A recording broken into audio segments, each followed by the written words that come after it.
If you're seriously thinking about moving to Andorra in 2026, stay with me until the end, because this is not just another low-tax paradise video.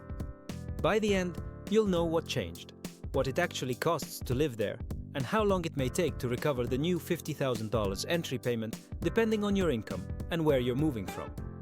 And before we begin, a quick but important disclaimer. This video is for general educational purposes only. It is not legal, tax, financial, immigration, or investment advice. Rules change, personal situations vary, and any serious move should be reviewed with qualified professionals in both your home country and Andorra before you act. Now, with that out of the way, let's talk about what Andorra really is in 2026, because the dream is still alive. But it is a lot more expensive, a lot more selective, and a lot less casual than it used to be. Why Andorra still gets attention? Andorra still attracts a very specific type of person: entrepreneurs, high earners, investors, location-flexible families, and people who want safety, privacy, mountains, and a lighter tax environment than they would get in France, Spain, Germany, or the UK. The tax side is still one of the main reasons it gets so much attention.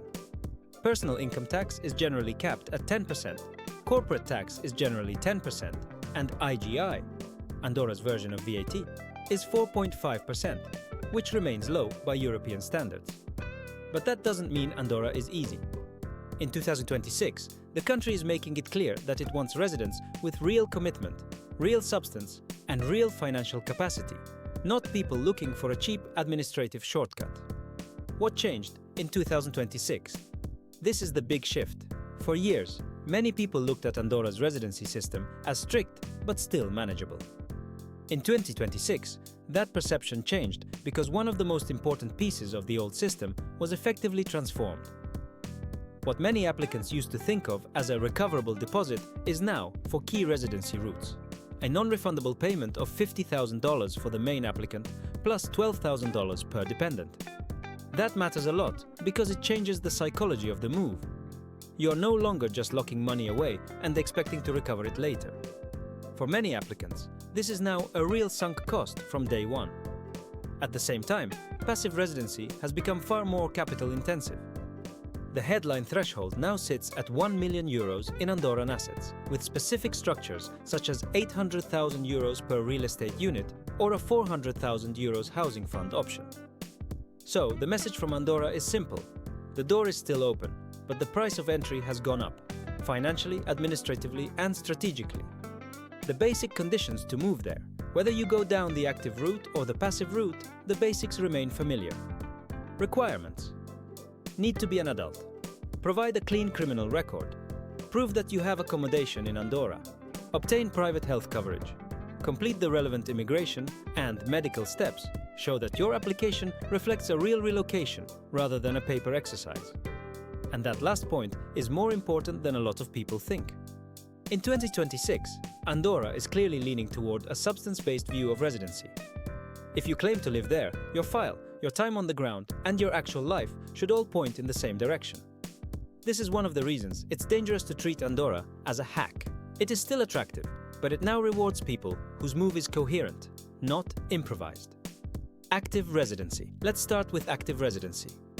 This is usually the route for people who want to work in Andorra, either through local employment or by creating and operating a business there. If you are employed locally, the process is usually more straightforward because the company is often central to the application. In practical terms, this usually means genuinely living in Andorra and typically spending at least 183 days a year there. If you are self-employed or building a company, the expectations go further. The authorities want to see real economic activity, not just a shell. That means the move has to make sense on the business side as well, not just on the tax side. And this is where some people get caught by internet marketing. They hear 10% tax and assume that is the whole story. It isn't. You still need the right structure, the right timeline, the right banking setup, and the right proof that your move is genuine. Otherwise, the low tax headline means very little. Passive residency. Now let's talk about passive residency, which is the route most people associate with investors, wealthier remote income profiles, and people who want to live in Andorra without entering the local labor market. This is the route that got hit hardest by the 2026 changes. The requirement is now around €1 million in qualifying Andorran assets. Main applicant is also facing the €50,000 non-refundable payment, each dependent adding €12,000 more. The physical presence requirement is lighter than active residency, generally around 90 days per year, which is one reason this route still attracts globally mobile profiles. But make no mistake, passive residency is no longer a low-cost access point. It is a premium route for people who can comfortably handle high entry costs and who are not relying on Andorra to be a cheap fix. What life in Andorra is really like. Now let's leave the paperwork aside and talk about the lived reality. One of the strongest arguments in Andorra's favor is quality of life. It is safe, clean, orderly and relatively peaceful compared with many larger cities in Western Europe. If your priorities include lower stress, mountain scenery, skiing, hiking, and a calmer environment, Andorra can be extremely attractive. That matters because for a lot of people, this is not only about paying less tax.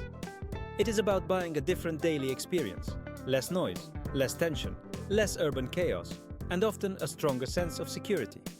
There is also a strong entrepreneurial and expat component to the social fabric, especially among internationally minded business owners and mobile professionals. That can be a huge advantage if you value networking, high agency people, and a more ambitious social environment. But there are trade-offs. The country is small.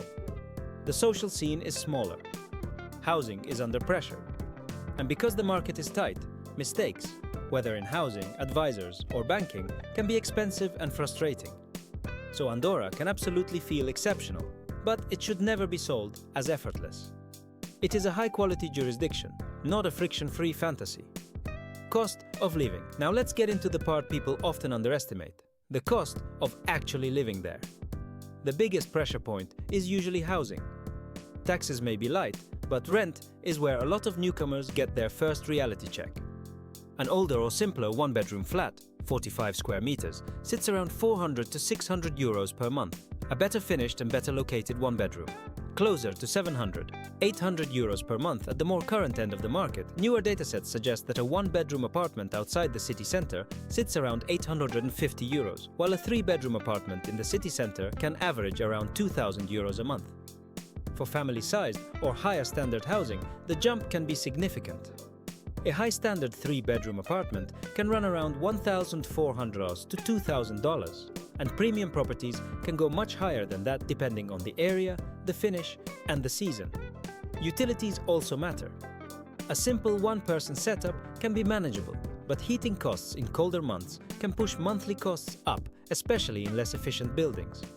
So, if someone compares Andorra to the rest of Europe only through tax rates, they are missing one of the most important parts of the story.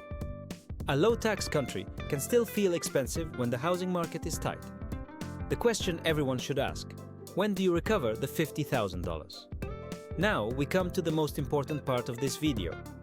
Once you accept that the £50,000 is no longer something you should think of as a recoverable deposit in the old sense, the key question becomes: how long does it take for lower taxes to offset that upfront cost?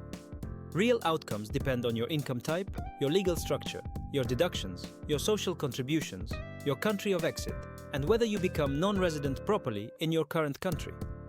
But even with that caution, it is still useful to build a broad comparison framework.